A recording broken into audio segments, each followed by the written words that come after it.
So, welcome to our second panel. One of the many goals of Cascadians and both volumes was to begin to reimagine and rethink and remember who we are by where we are, and to really not take the bait to assume that that means thinking really deeply about how great all these political borders are, including the border between Canada and the United States, which cuts Cascadia into two. So we endeavored really to act as if the Canadian-US border did not exist, not in the imperial way, which Americans imagine does not exist because they can just suck it up and consume it, but really to reimagine who we are as Cascadians. And so this panel, we have three extraordinary Canadian poets, three extraordinary Cascadians, and they're going to be speaking to another extraordinary Cascadian, Phyllis Webb, and Wilson's Bowl. And as you'll hear, here's a picture of the bowl itself. Some of you may not have heard about it, but I think you won't forget it. And it's one of the baskets in Cascadian Zen, and it's all extraordinary. And so the first of our three speakers is Stephen Collis. Wow, he knows so much about Phyllis Webb. I'm always stunned. But he is also the author of 14 books of poetry and prose, including 2 parts of a trilogy, A History of the Theories of Rain, which was a finalist for the Governor General's Award for Poetry, and his new book, The Middle. Both are for sale outside, and both are published by Talon Books. He was also the curator and editor of a comprehensive collection of Phyllis Webb's painting and visual imagery. So, Stephen Collis.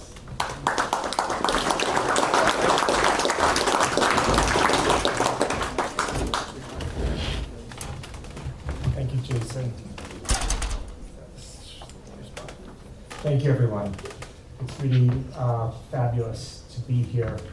I live on the traditional territories of the Tsawwassen people, which is the land facing the sea, south of Vancouver, where this funny little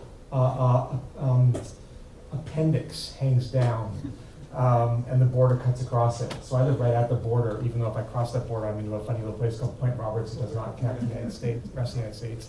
And it's an absolutely fantastic place as far as I'm concerned, because it's been preserved, because it's not attached to continental US, and it's not Canada, therefore no one can develop it. It's gloriously rural and abandoned, even though you cross the border and it's all Starbucks and whatnot. I'm going to say just the briefest words about Phyllis, and Daphne's going to say a little more about Phyllis, and I'm going to say a bit about the site we're talking about, the place. And really, I'm working from a place, a position, an approach, recognizing that none of us are Indigenous people of the lands, well, anywhere in Cascadia. And this bowl was carved into the rock. It's on tidal rocks in Ganges Harbor on South Spring Island by Indigenous people. Anthropologists suggest, and archaeologists suggest, somewhere between 1,500 and 2,500 years ago. And it is utterly perfect. That is, it's not quite a perfect oval, but the beveled edge of it is just unbelievable, like it's like made by a machine, better than a machine, a human being. And its bottom is completely flat. It's like a dinner plate. You feel like you just lift off the rock. We don't know why it's there, what it is exactly, and that's part of, I think, what Phyllis's attraction was to it. But I do want to recognize that none of us are experts by lived experience or familial knowledge with Indigenous ways of knowing and understanding. So we will circle around this object, and I'll get to more of that in a minute. I should watch my time too, since I'm just yakking. Partially what I've got in mind to try and ground me in my unknowing are words from Robin Wall Kimmerer, with a book called Braiding Sweetgrass. And she's a trained biologist. She has scientific Western knowledge, but she also has a lived experiential family knowledge as an Indigenous person. And she talks about that space between those two poles where she lives her life. And she describes that as being between the data and the prayer. And I feel like with this bowl, I'm somewhere between the data and the prayer. Oh, here we go. Excellent. Fred's got an image up here of us at the bowl, myself and Daphne and Pauline, Fred's partner. And you can see how small it is, one thing. It is like a dinner plate. And we think this was maybe 2017? Ish. We're trying to remember. Yeah. And I think for Phyllis, in the 1970s, when she became curious about this object, she probably in that similar space between what anthropologists she knew on Salt Spring Island could tell her, and a general, I think, settler ignorance of Indigenous ways and knowledge that prevailed in a time period of the 70s and 80s. So no one, anthropologists or poets, were thinking, what if we went and asked Indigenous people about what this was? No one thought of doing that, which is kind of amazing. They just used their Western knowledge and approaches. Nonetheless, it associates with very particular things for Phyllis Webb. So she's someone who lived on Salt Spring Island for over 50 years, I guess, and became interested in not only this object, but other Indigenous artworks through people she knew. One of whom was Wilson Duff, who was a Southern anthropologist taught at the University of British Columbia, and the other was a woman named Lilo Berliner, who was a librarian at the University of Victoria. More about them in just a minute. Fabulous. This is a photograph, too, of the bowl. I recommend you come up and have a good look at, too. Diana Hayes is a poet and photographer, artist living on Salt Spring Island. She was a good friend of Phyllis's, and she gave me this photograph of the bowl. It's just pretty incredible. You can see how cosmic it is. So this is what is key for Phyllis, I think, is that this was a point where you could approach very large cosmic ontological questions and not actually get all the way there to having any kind of answer or understanding. You could simply stand near the mystery and be baffled and in some ways terrified by it. I think that's where she's coming from. The terror and the complexity of all this, for her, is tied up with these two other people. I think it's Lilo Berliner who nicknamed the bowl Wilson's Bowl. We don't have a real name for it, after anthropologist Wilson Duff. Wilson Duff organized an exhibition of Indigenous stone artworks in the mid-1970s called Images Stone BC. And it was I think it moved around a little bit, but it was at the University of Victoria, and Lilo Berliner, as a library there, was involved in setting up and I think volunteering with that exhibit. Berliner and Duff had a fairly long correspondence at this time period. And a lot of this correspondence is taken up with a particular Haida story that Duff was obsessed with. And I think Duff's version of a title of that story was Nothing Comes in Pieces. And you can, through this sort of philosophical correspondence, it was almost like a Zen koan, and they're just trying to think around and around the story. And the short version of this Haida creation story is that Raven discovers or is led to a box under the sea, and in the box is nothing. And Raven bites nothing in two and spits out the pieces of nothing, and those become the islands of Haida Gwaii. And they're just obsessed with this, like something coming from nothing. And how would one bite nothing in two? It was really a deep and intense existential question exploration for these two, clearly. Wilson Duff killed himself in, I think, 1977. He shot himself in his UBC office. And within a year, Lilo Berliner also took her own life.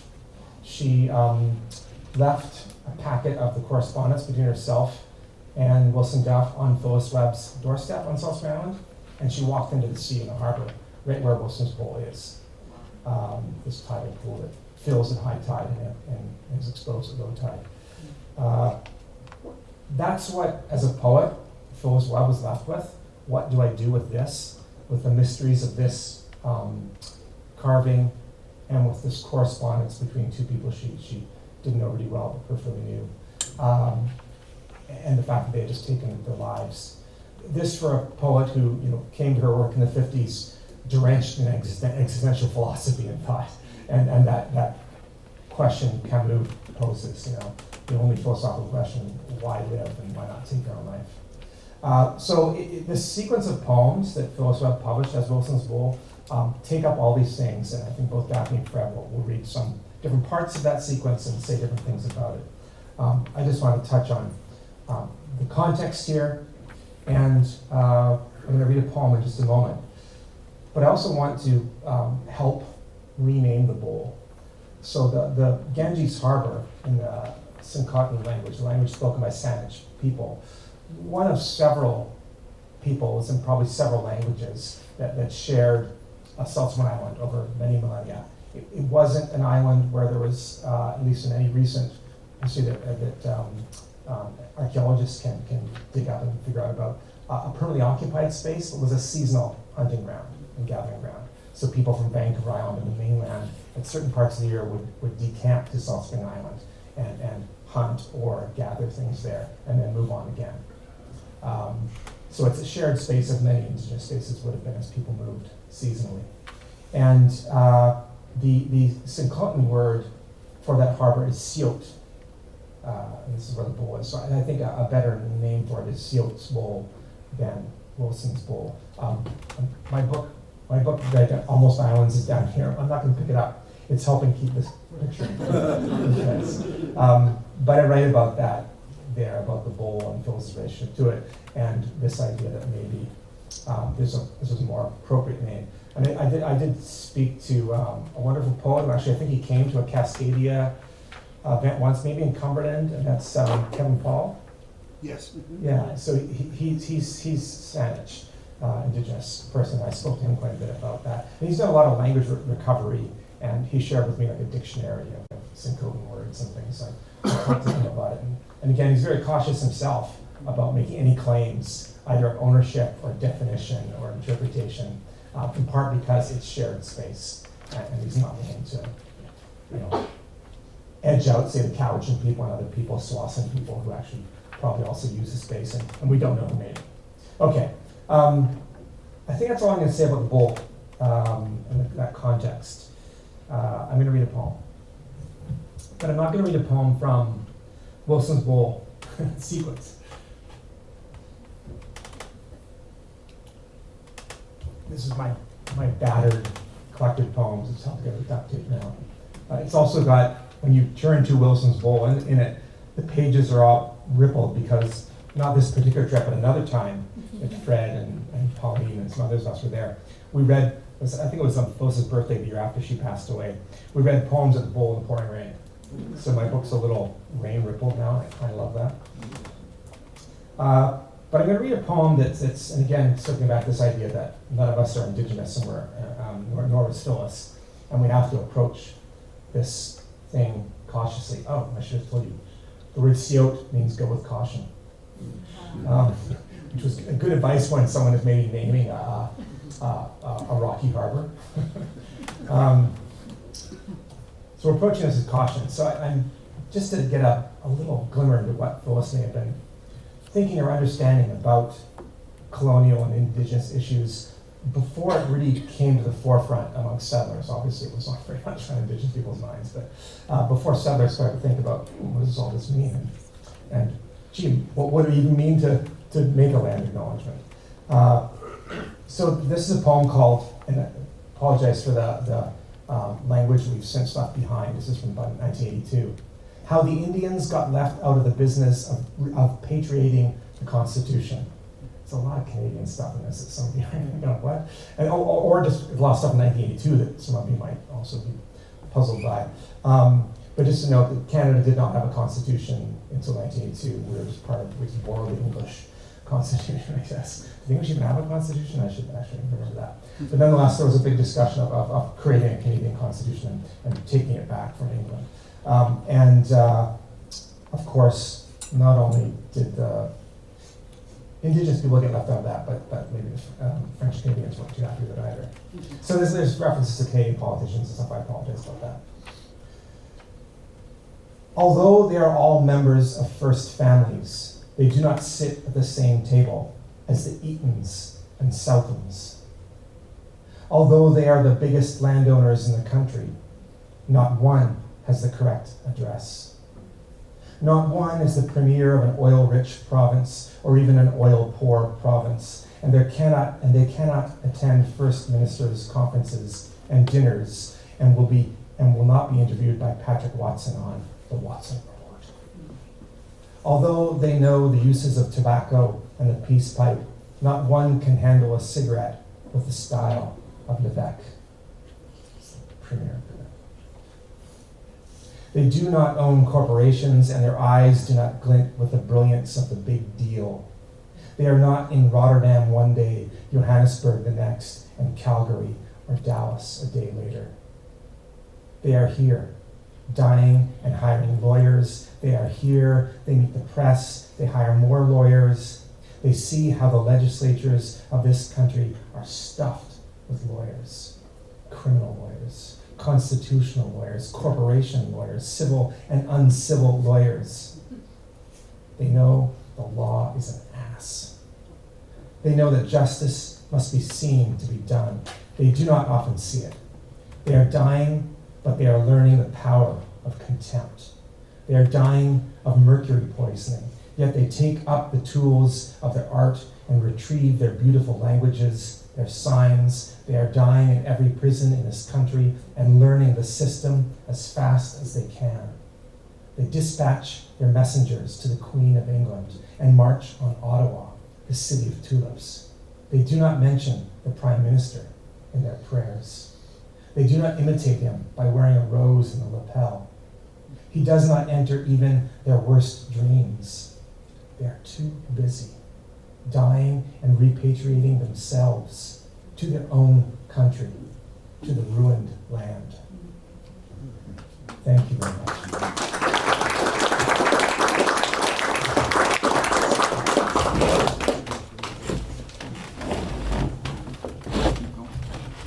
Thank you so much, Steve.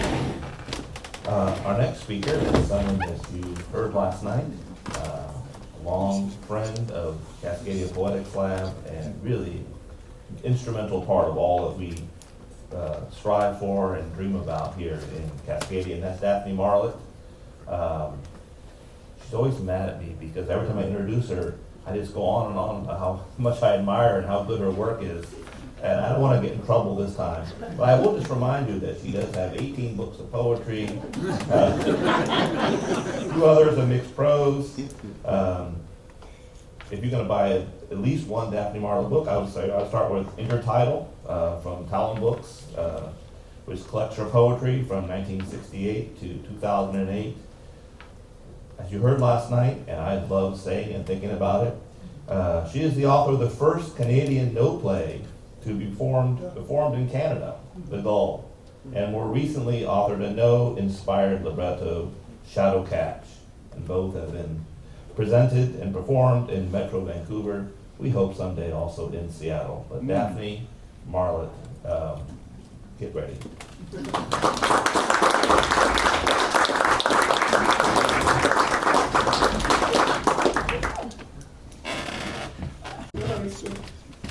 Blown away. You blow me away with your introductions. And I want to take this opportunity to thank Paul and everybody associated with Cascadia, because this is the most amazing festival for sheer downright humanity. Thank you all.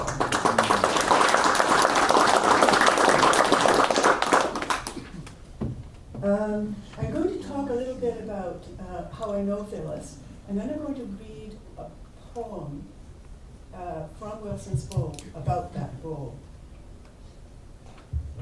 I first remember meeting Phyllis through the artist and poet Roy Kioka, We took my young son Kit camping on Beaver Point, which is in the southeast end of Salt Spring, and that was sometime in the mid to late 1970s, this old memory. Roy was an old friend of Phyllis's and arranged to meet her in Ganges, the town.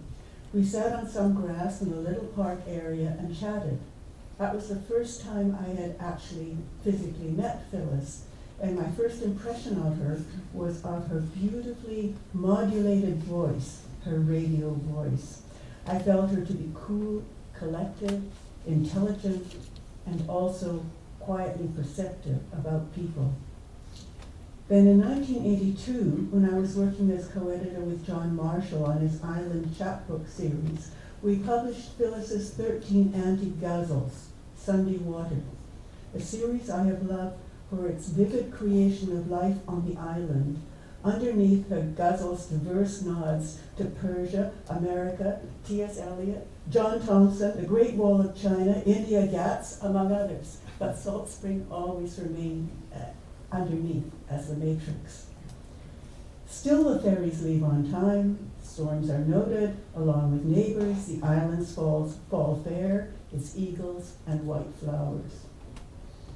In 1983, for the Women in Words conference at UBC, as coordinator of the program committee there, I invited her to speak at the conference. She was not known as a feminist at that point, but she gave a wry talk on the female muse figure, quote, the angel devil who refuses to live in the house, end quote.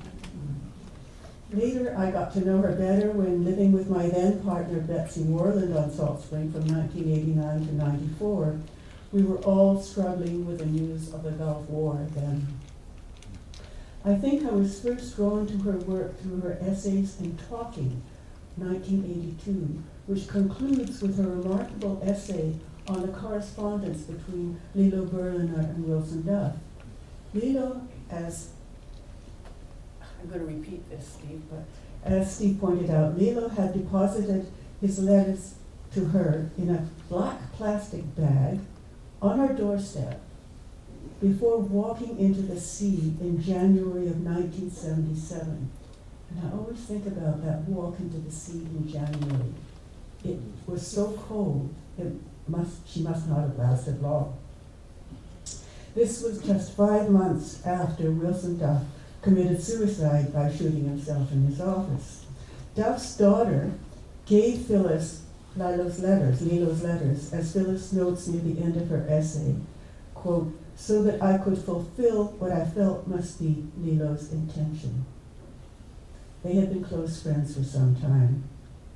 It was with the publication of Wilson's Bowl that her work became much more important to me, mainly but not only because of its title section. What I find fascinating is the movement back and forth between external and internal observation, the vivid natural presence of the island she loves walking and living within the textures of its tree, bird-populated, blossom matrix, all the while observing, questioning the direction and language of her own thoughts. Nothing in the poem is a given. Even as she recognizes the phenomenality of everything around her, from lamb-eating cougars on Mount Maxwell to a dead deer on the beach, or the pileated woodpecker posing. Many questions. How that period after posing in the line shifts the line from external to internal so neatly. That is one of Phyllis's great gifts as a poet. That attention to the immediacy of writing, and always her wry self-humor joined with an openness to what she can't or won't pin down. This is the Zen stream in her work, which it seems to me only manifests after naked poems, its brief lines written against what can't or won't be pinned down, confined in the linear statement. Her characteristic reversals, the both and of non-self-focused insight, I think comes clear in her poem, The Bowl, which I will read to you.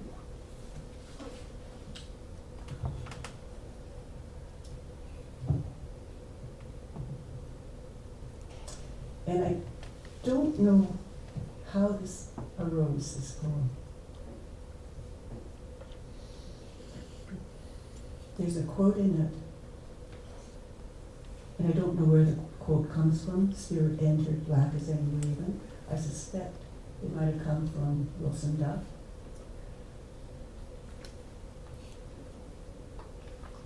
This is not a bowl you drink from, not a loving cup.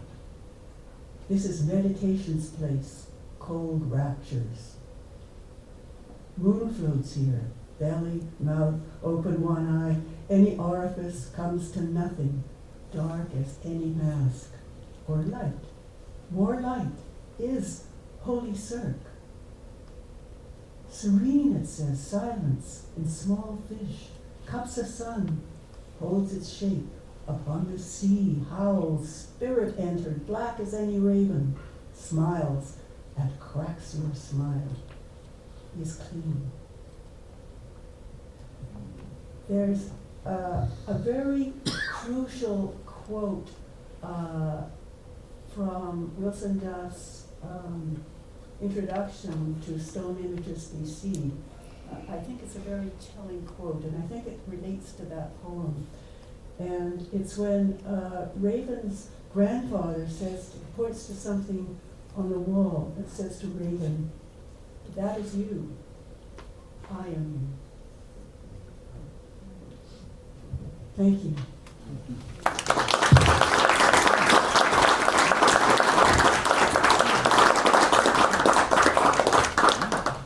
Thank you so much, Daphne. I think it's kind of amazing that the first time two of the northern part of Cascadia's great poetic masters, Fred Waugh and Daphne Marlatt, worked together in a seminar setting, in a workshop, was here in Seattle after all these years as part of this Poetry Fest. So I think that's the Cascadian spirit. All these things that flourished because they were connected and then suffered because they were severed and disconnected are starting slowly but surely to come back together. So that's the work. And speaking then of our other master, Fred Waugh, really extraordinary career that he has had, been writing and publishing since the early 1960s. If you were to get your one volume of Fred Waugh, get them all, but if you're going to start with one, Screen that collected earlier poems, 1962 to 1991. It's in that same Talon series that Daphne's intertitle is in. And more recently is a collaboration on the Columbia River with Rita Wong that we heard last night.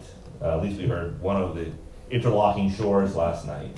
Beholden, a poem as long as the river, and also a collection of improvisations, music at the heart of thinking. What a great honor and happiness it is for us to have Fred Waugh.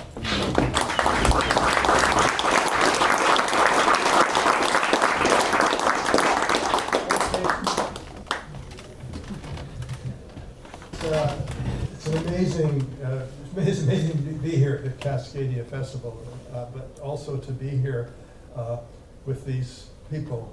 And I want to just talk a little bit about why we're here.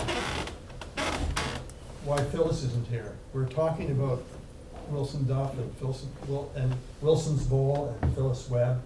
And this is the site of a kind of interaction that I think, or a display, if you like, of how at least us as poets use our place. That is, we've been anchored in Wilson's Bowl and Phyllis Webb for many years. It's what we learn from, what we feed on.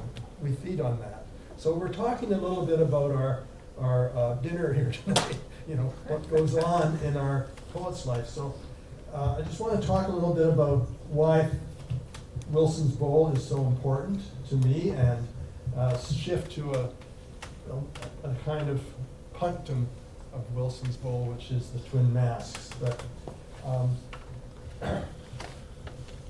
first of all, I met Phyllis in 1961, a long time ago, in Vancouver, and we had a series of poetry workshops by Robert Duncan there that our friend, Professor Warren Tallman had arranged. And Phyllis was, at that time, in '61, a kind of beatnik poet in a way, dressed totally in black, long black ponytail. And she came to those readings and talks by Robert Duncan. And actually later worked with Robert Duncan in the Bay Area for a while. But very influenced by him. And I was just like knocked out by this beautiful creature, mysterious creature. You know, she didn't say anything, she was just all in black. Also wanted to point out that Phyllis had a great life in media. She started the CBC Ideas program in the 60s, and the number of great interviews with poets. She documented the 1963 Vancouver Poetry Conference by interviewing Charles Olson, Robert Duncan, and Robert Creeley on ideas. I don't know if the program was ever Never aired. They turned it down because they said it was fatuous nonsense. Oh.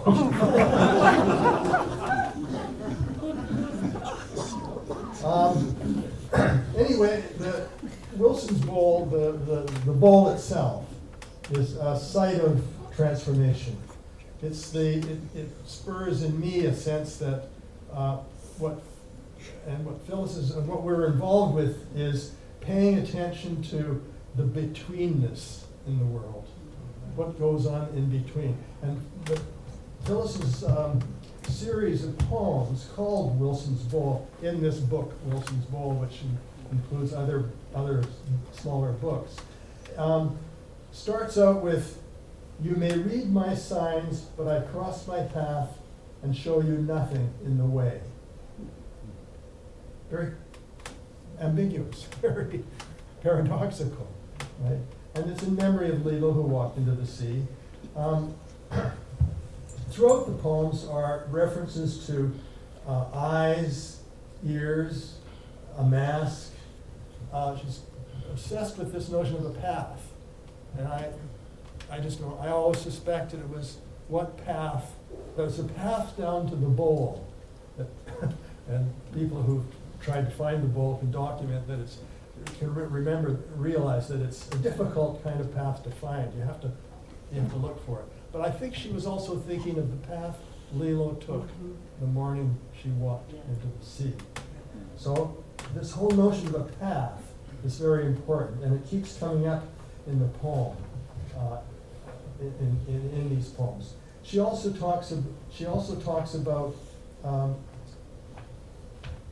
and people who were in our workshop yesterday will appreciate this. In one of the poems, I'll read the poem. She sings, "Over the holy water the dedication, over the holy water the syllables, over the holy water equations, over the holy water the golden disc settles, mercy and loving beholding.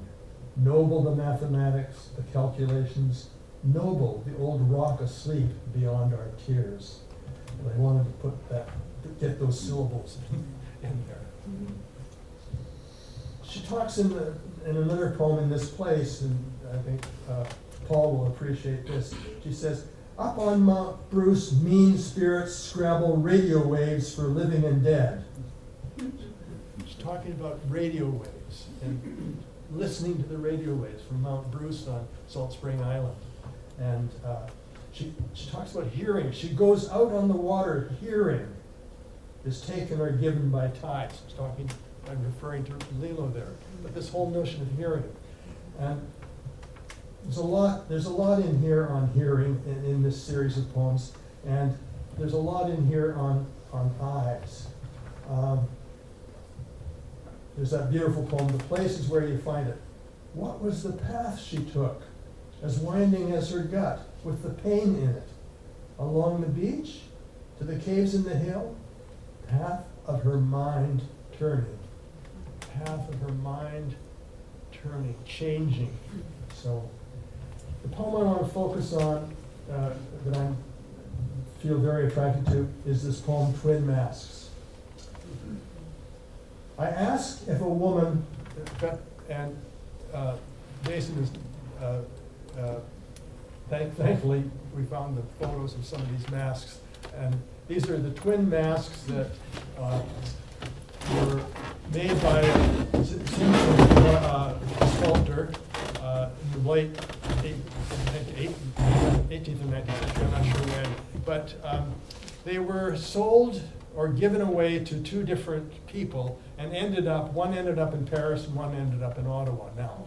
But curators always thought there were two separate examples of stone masks from the Tlingit. And Wilson Duff in 1975, I don't know if he curated a show at the University in Victoria at the BC Museum, and he realized that these two masks fit inside one another, and that was kind of a centerpiece for this book, Images Stone BC. If you ever get a chance to look at it, it's a fascinating thing. Anyway, Phyllis was attracted to these twin masks, and as part of Wilson Duff's work, and something that I think she and Lilo probably were very engaged with intellectually and imaginatively. Twin masks. I ask if a woman could have made them, these two stone masks that can nest together, one with eyes open, one with eyes closed. Did Wilson ever think of that before he shot himself so tidily in his office? Ask about a woman if could have made him. I think of it and feel the weight of the rock reject me. For the dance, for the dance. O stone, I hold whatever hands that held you. O stone, we hold this hour together under the artful light of the gallery. I stand here reading the lies of paradox, reading the eyes which have not worn you since they flashed in the fires of the longhouse and went out dancing. I keep thinking of Duncan's statement, tell the truth the way the words lie. This paradox of truth and lying and truth. But she talks here about, I stand here reading the lies of paradox, reading the eyes.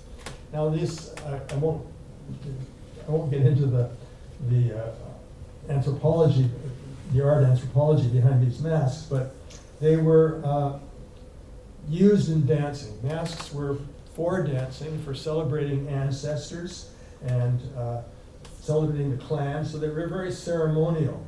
And they celebrated rivers, ravens, eagles, frogs, killer whales, whatever clan, animal clan you belong to.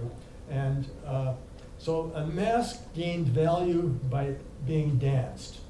And it was usually danced at a potlatch. And it was only at the potlatch that the two worlds, the two places that they felt they lived in between and moved back and forth in between, this interstitial space could be crossed. So the masks, I think for Phyllis particularly, represented this crossing. The story is, of course, that the sun was, Raven stole the sun, and it was being kept by the great one in a box somewhere. It's usually all in a box. The sun was in a box. So Raven stole the sun and threw it up into the sky. And the frogs were so frightened and so stunned by the light that they went into the water. Okay. Notice the lips on these masks are frog lips. There's that to it. I wanted just to read from one of the descriptions here. The Naxnos was a ritual that represented using the mask as representing your clan. Only a few Naxnos reverse the negative before the potlatch, because there's a positive and a negative. The eyes closed, the eyes open. One of which may be the twin stone mask. That it had actually been worn is evidenced by an 1897 note in Paris of deep teeth marks on a willow strap through the chin holes of the sighted mask. In a poorly lit, smoke-filled longhouse during the Naxos, the chief, wearing the sighted mask, adroitly moved the unsighted mask off and on to give the illusion of the stone blinking. After their enchantment, were the frog people regaining their sight? Would we today name Naxos power willful ignorance? There are none as blind as those who will not see. Thank you.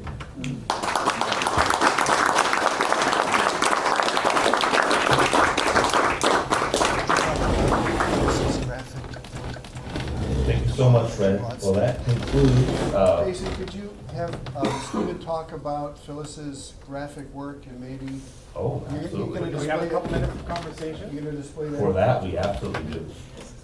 Is that working? Yes. Maybe yes. Good.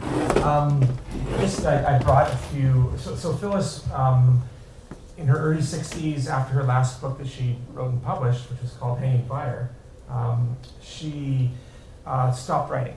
And she describes it as words abandoned me.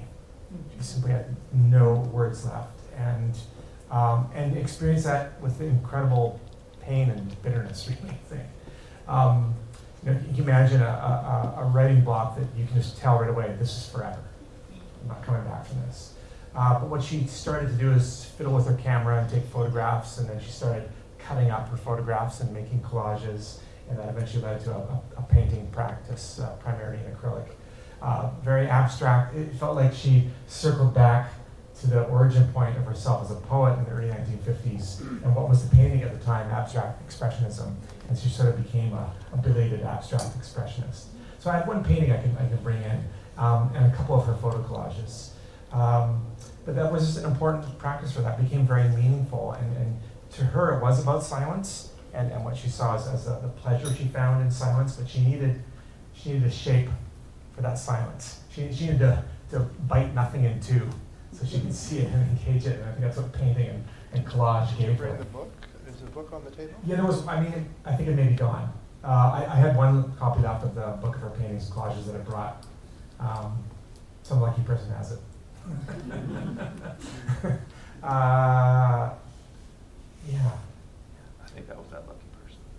You were the lucky person. Maybe Jason will show you some but you can order it from Talon Books. It's beautiful. It's like full color reproductions of all her paintings and collages. And there's like, I can't remember how many there are now. And they mail it from Point Roberts. And they mail it from Point Roberts. as good Vancouver presses do to access the United States. I don't know if there are any questions that people want to ask or comments. Do we have a couple minutes? Or Yes, we do. It's almost lunchtime. Are the masks made of stone? They are. What kind, do you know? Kind of stone?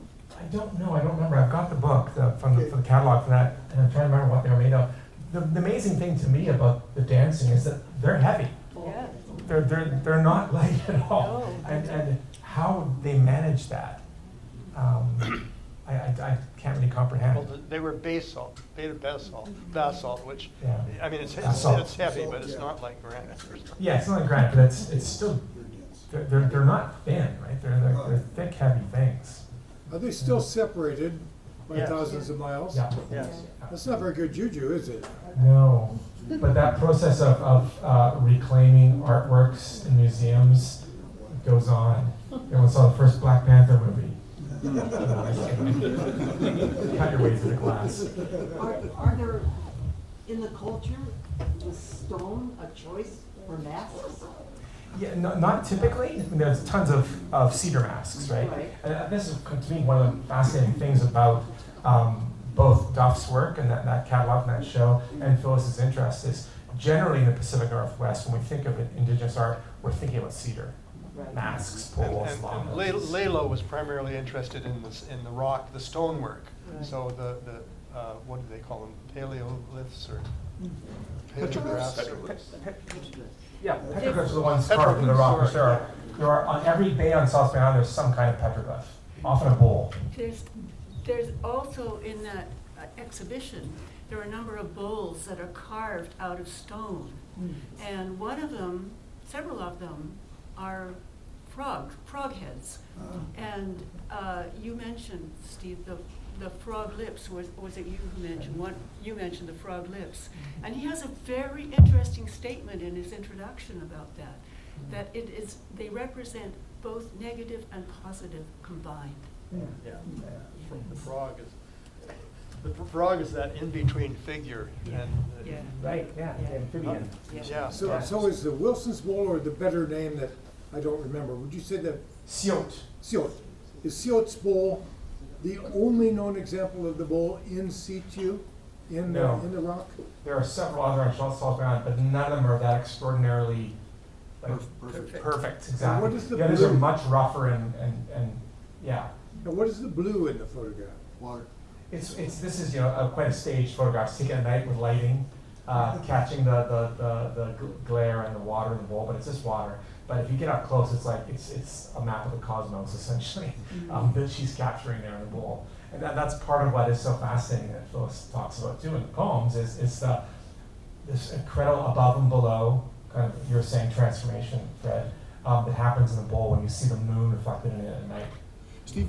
Well, one of the things about the bowl, of course, is we look at it and we think, well, what could it be used for? You know, was it used for mixing some? But one of the most frequent ones is that it's a mirror. That we could use it as a mirror to see yourself. Or it's a sky mirror. Sky Or mirror. a sky mirror, but it's the whole notion of mirror comes up in Phyllis's poems a lot. Stephen, Wilson Duff's legacy as an ally to indigenous people. Could you speak to that? Yeah, I mean a little bit, and I guess as far as I know about it, his if we're to see him as an ally to indigenous people, is because he seemed less ignorant than a lot of that anthropologists of that era. Testified in an important trial. He did, yeah, and I know there are middens around Tuason where I live now that he actually was in on digs on in the 50s, I think, and was very concerned about the fact that they were finding human remains, and they're like, nope, that's the point at which you stop. What else can we say about Wilson in that regard? I mean, I just my main takeaway is that he seemed genuinely curious about this work to the point of like he took us very serious cosmology and philosophy. There was no sense of these simple things or something. His convictions were these are the most complicated things you can imagine. Do you recommend the biography? Of Duff? Yeah. I haven't actually read the biography of Duff. I've been meaning to, but I haven't actually read it. That trial you mentioned, Paul, was a land claims trial. That was a very crucial trial in the history of British Columbia, the province. Yeah.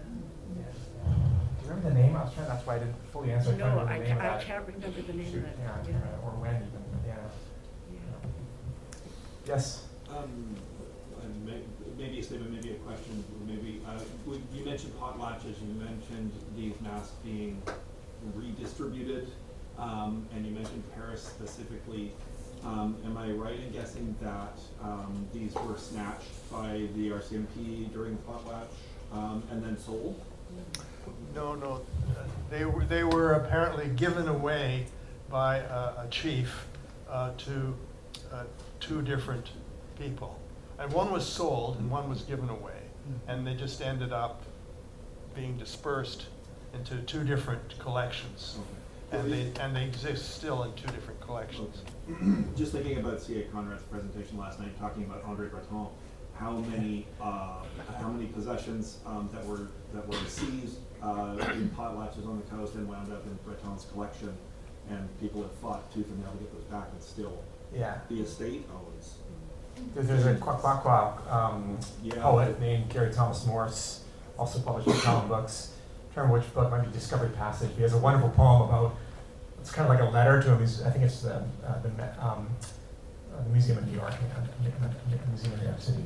Matt, is that what Natural I want history. to call it? Yeah, and it's saying, I want my goddamn frog back. You see a lot of those Jordan Abel's work, another, Cascadian indigenous poet, Nishka poet, now living in Edmonton, Alberta, who's written extensively about a book called Place of Scraps about the theft of totem poles, and then discovering a family pole in the museum in Ontario that he visited many times as a child, not knowing it was the family pole until much later. and discovering that, learning that. So these stories are rife. And you know, the British Museum in London has Mishka poles in the atrium. This goes on, yeah, and on and on. Thank you. There's the Surrealists, of course, Colin Brown has some work in here, I haven't read it yet, but Colin Brown, a Vancouver poet, and has written about how the Surrealists have taken a lot of the Northwest Coast Indian masks and, well, artifacts to Paris, okay? And so you might be right, Breton could have been involved with that, I'm not sure. But it got to Paris somehow, and the other one somehow ends up in Ottawa. They were actually given by two different people in Yeah. different parts of Yeah. Tlingit territory. Yeah, exactly. Let's blame Breton. There's some heat here. Very interesting. Thank you, everyone. I think we have to wrap up now.